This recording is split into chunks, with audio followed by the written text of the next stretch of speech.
Good morning, good afternoon, good evening, YouTubers. This is Jerry Diamond with How to Get Out of Babylon. And got my, for lack of anything better at the moment, my Theology hat on. I don't know how to call it that. So, some things came together here. We're trying to run I said some people wish to live within the sound of church or chapel bell. I want to run a rescue shop within a yard of hell. And some people are going to be doing that. On the edge of the Ozark Plateau, they're going to be bringing people in. They're going to be burned. They're going to be traumatized. They're going to be, I don't even want to go into all the things that are going to happen, but it's going to be there. We will be operating this operation will be running within a yard of hell, literally. There's a lot of hell out there right now, and the shit has not hit the fan yet. There's still rule of law. People are still afraid of getting caught for doing what they really want to do. I cut out of a group one time in Denver because I pulled out because I knew one of the guys was a cannibal, and that I tried the guys to get rid of him, Nope, sorry, we like him. Okay. Pasta lasagna, baby. Okay, so this is a reader, commenter, subscriber, Baby Cat 1. That's odd because Jersey will flip because she hears that because her cat is named Baby. She has Baby Cat, but this is her email. I can't. It's a screenshot, so I can't click on it. Okay, Baby Cat. I have to say, Jerry, I've been watching a lot of Ozark prepper and homesteaders. None like you. I don't know, comma there or whatever. I'm assuming that's the way it was meant. Now, I don't want you to think I am trying to tickle your ears with flattery, but you're the only one who is saying, come, just come. When I saw you get emotional about all the people who may not make it and how you speak from your heart, I said to my husband, this man cares for people and doesn't want to see anyone left behind. My husband even started watching you. He only has watched the last chapters of Lights Out, but he was involved. I think he is going to go back and hear the first part. Anyway, the other Ozark communities don't want you to even know where they are at. I am very cautious with these communities. They speak of Torah, but I don't feel the love. I understand a community is key to survival and you need to have security. But how can I trust them? I see a lot of talk and guns. Would I be safe with them? I understand there has to be organization and everyone has to pitch in and do his or her part. But some of what I'm hearing, it sounds like it would become just like the world, and that hasn't worked. You talk about love, Yeshua, and everyone has... Okay. Yeshua talked about loving your neighbor. I am glad I am getting to know you even a little bit. We are still hoping and praying on coming this summer after we sell our place, the Father willing, if He gives us the time. I do believe something will happen in the next 14 days on Passover this year. Maybe the sixth seal. I don't know, but I'm watching and praying. Please keep praying for us and all who call on the Father's name to make it to the wilderness, Goshen, and out of Babylon.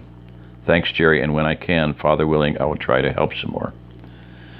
So, yeah, recently, that was she PayPal'd some money, and that was like by the way, DMNDS 2001, all cases, that's my PayPal address. Click, boom. If you can help out or, email me and I can give you, if you want to send something, I can, give you an address. But that, and I'm not, like you said, I'm not trying to tickle your ears. No, I mean, I know I'm not completely alone. Z3 News is a Christian news thing. And I've mentioned her before, Katie Troutman, felt strongly led to move to the Ozarks from wherever, East Coast, and made it, And she has said, and I have tried to get in touch with her, but she has said I will help anyone move here. So that's cool. And Chris and Joe, Ozark Off-Grid Family. Ozark Off-Grid Family. Yeah. She did a video, and I mean, I was amazed that she took time to do it. Because they're living off-grid. They're got to be busting their butt, They're living without air conditioning.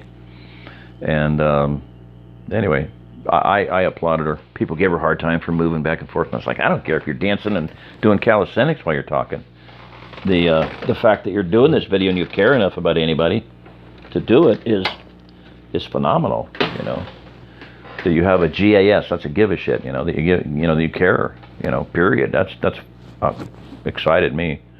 So I wrote in on several times and applauded her and supported her. And one guy wrote in and said, "Stop moving." I said, "Go to his channel. It's a sock puppet account. He's just trying to give you shit. He might not even be a human being. He might be a little robot thing. Don't know, a bot. They call them bots. Artificial intelligence. Just because somebody bitches at you on your channel doesn't mean they're human. Doesn't mean they're not highly paid CIA. Doesn't mean they're not some snot-nosed little kid eating, pizza with cockroaches in it in his mom's basement.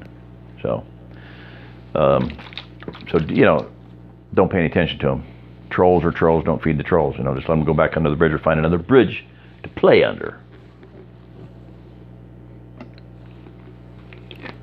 I cut people some slack. If they want to insult me, that's one thing. But if they're insulting me and using foul language or something, I just delete the comment and and then block them.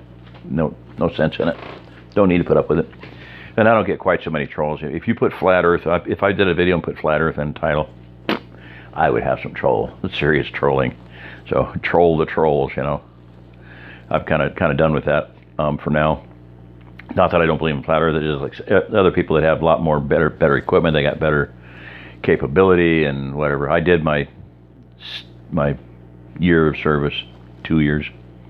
I got 250 playlists plus on flat Earth. So it's not trivial. It never will be trivial. It is the most important issue that we can deal with in, basically in the history of mankind, other than salvation and all the other issues related to that. But it has to do with cosmology and this Creator's description of the earth that He created. That's why a lot of people are being converted to Christianity and to God, believing in God and believing in the Bible. Because what they're seeing with their own eyes and assessing the data they're assessing with their own brain matches exactly what the Bible says. There is a firmament. God spent the entire second day of creation, creating the firmament. In a globe, there is no firmament. There's nothing there. It's non-existent. That's what Shakespeare did. Not Shakespeare. Einstein.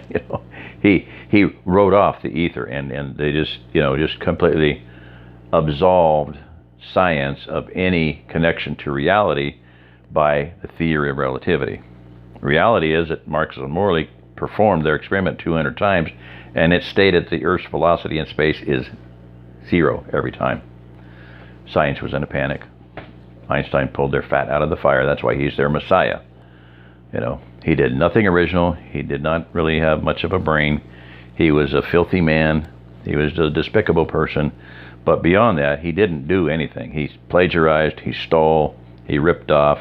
He copied other people's work. He did nothing on his own, nothing original whatsoever. He went from 0 to hero. Being funded by the enemy. All right, so theology. I'm not going to make any friends by saying this. I don't really care. As Fletch would say, Ozark Tactical Homestead. Where we talk about Ozarks and tacticals and homesteads. I don't really care. But I just want to make a point. And I'm not trying to start a controversy. I don't really care what you personally believe. But I just want to point out some incontrovertible facts of history, and maybe you might think about them and do your own research. I am done with arguing with people that just come back with, and I'm not that I'm ever going to deal with that here, you know, on groups, yeah, preparing but not afraid or whatever. You say, well, read this book and read this book and read this book and watch this video. And they come back with 3 lines of just mindless blather and expect you to deal with that. Same thing with flat earth, you know. They won't read anything. They won't do anything. They will not engage the gears in their brain before putting their mouth in gear. Engage brain before putting mouth in gear. They don't want to do that. They utterly refuse to use their brain. But they will blather all day long, and they will quote and parrot. And 100 times I said, "What? That's great. Polly, want a cracker? Polly, want a cracker? Polly, want a cracker?" You know. So use your own brain. You know, use your own brain. Use your own eyes. But so the issue that I want to just touch on is that this baby cat pointed something out, and I think it is, I don't know, whatever word you want to call it, ironic, funny. But let me go into a little bit of a history first. What are considered to be the greatest nations in the world, the ones that have done the most good, other than the fact that, you know, they get taken over by evil people? You know, Britain once ruled an empire upon which the sun never set. They built hospitals all over the world. They built roads. They built bridges. They built churches. Okay, America, in their own way, administered helped a lot of people around the world in their good times. Okay, from the time that they ascended to power, they did some good things. South Africa.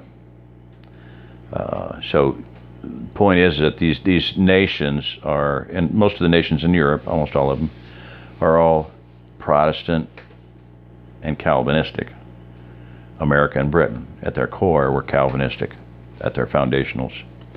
And so Protestant, you know, at least you would give them that. But so the Scottish Covenanters, Scotland, for the size, set out more missionaries worldwide than any other nation on earth, no question. Robert Murray McCheyne, I quote that thing from Ravenhill, Leonard Ravenhill. You know, why did Hugo go to Mongolia? Because he had a vision. Why did Judson go to Burma? Because he had a vision. Why did McCheyne go to Israel? Because he had a vision. Why did Martin go to India? Because he had a vision. Why don't you do anything? Because you have a vision. Television. But that movement during the 1800s of taking the gospel throughout the entire world was primarily, almost exclusively, Calvinists. That's terrible, isn't it, to say? It's true. George Whitefield, 1700s. There was a great awakening. Jonathan Edwards was one of the major men used in that. Hardcore Calvinist. I mean, to read his writings.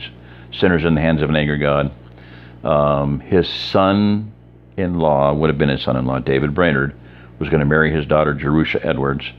David Brainerd died because he, at the age of 29, because he would pray for 8 hours in deep snow. He wept, he prayed, it was like a birthing experience for him. And he was preaching to Indians. He would ride out to preach to Indians. And he would have experiences of just, there would be a bunch of Indians, and a mighty rushing wind would knock them flat to the ground, and they would rise up converted. I mean, they were alcoholics, they were drunken murderers, and all of a sudden they were just like perfect Christians. So I don't know. Stick that in your theological pipe and smoke it. That would skew a lot of people's. That would burn a lot of people's toes or something. I don't know, whatever. However you want to phrase it. George Whitefield crossed the Atlantic 13 times. 5, 10, 11, 12, 13 times. Odd number, that means he died in America. After John Wesley was converted, he never left England. He came over America once, but it was before he was converted to Christianity. Whitefield was the Calvinist. He was one that braved the Atlantic 13 times. Wesley, I'm not saying he wasn't brave and he didn't do great things. He did. He saved it was used to almost single-handedly save England from complete destruction from the ravages of the French Revolution. So it brought England back from the brink of utter destruction, of immorality and murder and everything else. It was black time.